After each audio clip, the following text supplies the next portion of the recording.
Ny androandroany moa dia androm-pirenena ho an'ny kabary. Ireto sary hitantsika ireto moa dia sary vitsivitsy mampiseho ny dia ben ireo mpikabary malagasy izay niainga avy ampefoloha ny hazo anosiny androany alakamisy 5 janoary 2024. Ny mikasika ny fadinseranana kosa dia nohamevanina ny haba alaina amin'ny ireo fiara hybride. Misy fantsina ny code des douanes sy ny tarify des douanes araka ny voalaza lalàna mifehy ny tetibola ampanjakana 2024. Ao anatin'izany ny fantsina na habantsiranana alaina amin'ny vovodronono hafarana, hampihinana ny fifaninanana amin'ny vidiny ambany ka hanomezana vahana ny vokatry ny ronono eto amin'ny firenena. Toy izany ihany koa ny habantsiranana alaina amin'ny ireo fitaovana elektronika toy ny jiro fanao am-paosy ary ireo pièces détachées ho an'ny fiara. Niverina handoavana haba kosa ny fanafarana ireo fitaovana ekolojika toy ny panneau solaire sy ny chauffe-eau ary nohamevanina ny haba amin'ny fampidirana fiara hybride eto Madagasikara. Nihatra izany nanomboka tamin'ny voalohany janoary 2024 lasa teo izany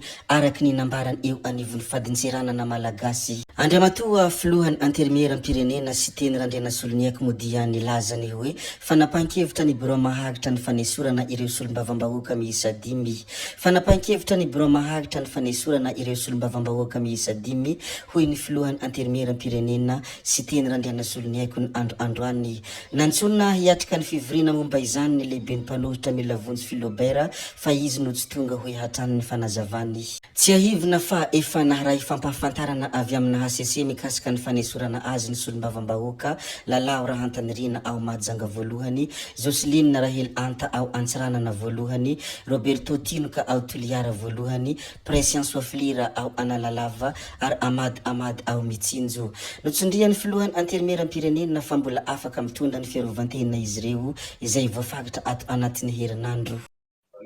Ny androany procédure sy ny fanatanterahana ny lalàna. Izahay solombavambahoaka dia mpanao lalàna. Mpanao lalàna nay solombavambahoaka dia tokony modely koa izahay amin'ny fanatanterahana ny lalàna izay. Aoka hoentiko tamin'ny tantara ny poirany io règlement intérieur io isika tamin'ny andron'ny Hery président Hery Rajaonary Mampianina io zavatra io natao satria tsy mivory i sénateur lasa gouverneur moa l'élection rehefa aveo dia lasa ministre izy amin'ny fotoan'izao. Dia nanao an'izay règlement intérieur zay koa ny Sénat et nisy koa règlement intérieur taty amin'ny ino amity Assemblée nationale ka resaka hoe avaiza le izy fanatanterahana lalàna le izy fanapahan-kevitry ny birao maharitra rehefa nijery rehefa vita ny fivoriana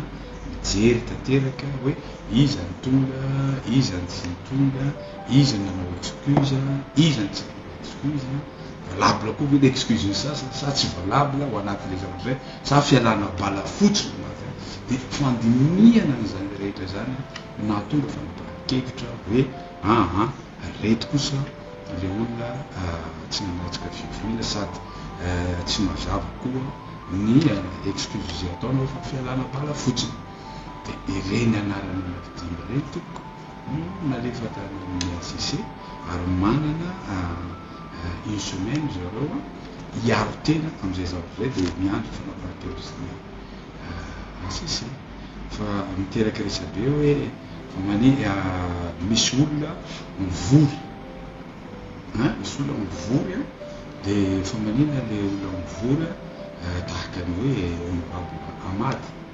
miala tsiny fa tsy mivory mihitsy ny honorable Amady fa tsy sary tamin'ny fivoriana tamin'ny fivoriana tsy ara-potoana no ampiasaina amin'ny fivoriana ara-potoana samy hafa zany zavatra zany. Ka dia zay no mahatonga hoe nandinika ny tsara izahay rehetra. Misy milaza hoe fa misy koa anarana misy ary misy excuse teo ary misy fampiantsoana an'ireo ary ny vakina tena ambony tena le excuse zay nataony ka zavatra ohatraohatran'izay no fanapahan-kevitra fa zava-misy moa rehefa izy amin'ny teny de marina le izy rehefa izy amin'ny teny de diso le izy androany sy teny lazaina hoe ty fanjakana ty de fanjakana antanina mpanao gazety hoe anjakanareo avy any nina avy any atsimo zaho ndray koa ty fanjakana ty ndray koa mamono ny sombavahoaka rehetra avy any anina no tsy zaka miady lalàna fotsiny hoe reo zany tsy mivory izay moa tsy avalabla azy rehefa fanapahan-kevitra izy no hanapa-kevitra zay mitahomaritra alaferiko hoe tsy fanapahan-kevitra tsy tena retranisonay irery io fa fanapahan-kevitra rao maharitra nisy fiforiana ny antsoina ary nantsoina atao ary lehibe ny mpanotra aoka kosa zay azafa nantsoina ivory miaraka amin'ny lehibe ny mpanotra momba n'io zavatra sao de atao hoe valifaty politika izy fa izy no tsy tonga tao anatin'le fivoriana io fa tapitra le fivoriana zay izy tonga zany non io moako miankina amin'ny mpitarika miaraka amin'ny birao maharitra sy ino manaranaty sy ny sombavahoaka rehetra fa raha mbo sy teny rendranosonaiko mivoakeny rehetra sy teny rendranosonaiko nametrarana fitokisany anisan'ny zavatra tena tandromako tahaka mianaka Andriamaso ny ralam-paharenana sy ny fitsipika mifehy ny antemeram-pirenena ary eto moa misy député menimenina fa sasatrasa fa tsy izy rehetra hoe mbola tsy